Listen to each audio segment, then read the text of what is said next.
Chapitre 8, les goûts de la déesse Turane. Pantal Terre 13N respirait lentement, chaque battement de vent et chaque murmure des rivières composant une symphonie silencieuse. La lumière filtrait à travers les feuilles, dessinant des motifs mouvants sur le sol riche et humide, et chaque pierre, chaque brin d'herbe vibrait de vie. Les volailles, la viande blanche glissaient entre les herbes hautes, picorant avec une délicatesse innée. Leur chair blanche, fine et douce, semblait sculptée pour nourrir l'Athénien sans rompre l'équilibre.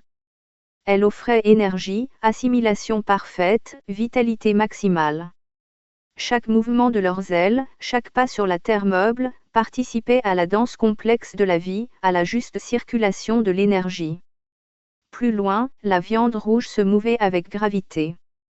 Les buffles labouraient les sols avec patience, enrichissant la terre de leurs pas, tandis que les chevaux transportaient les fruits et les graines, et que les moutons fertilisaient et nettoyaient les prairies.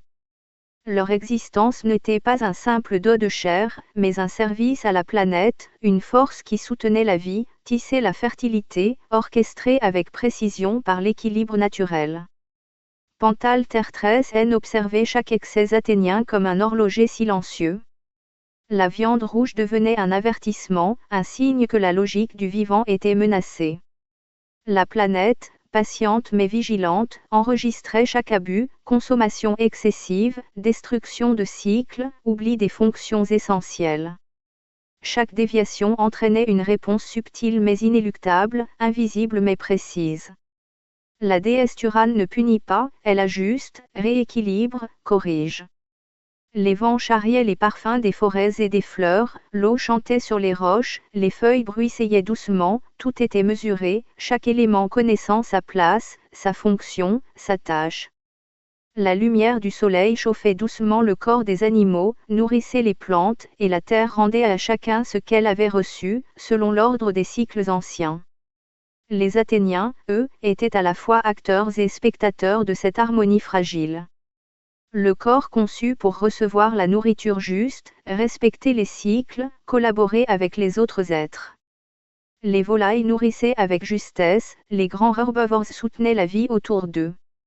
Chaque rôle devait être honoré, chaque fonction respectée. Le désordre se payait par un écho dans l'écosystème, subtil mais déterminant.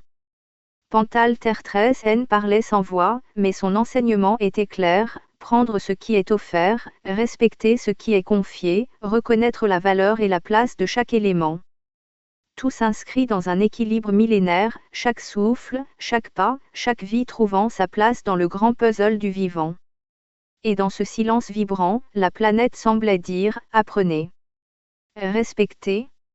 Écoutez. Et vous connaîtrez enfin l'harmonie.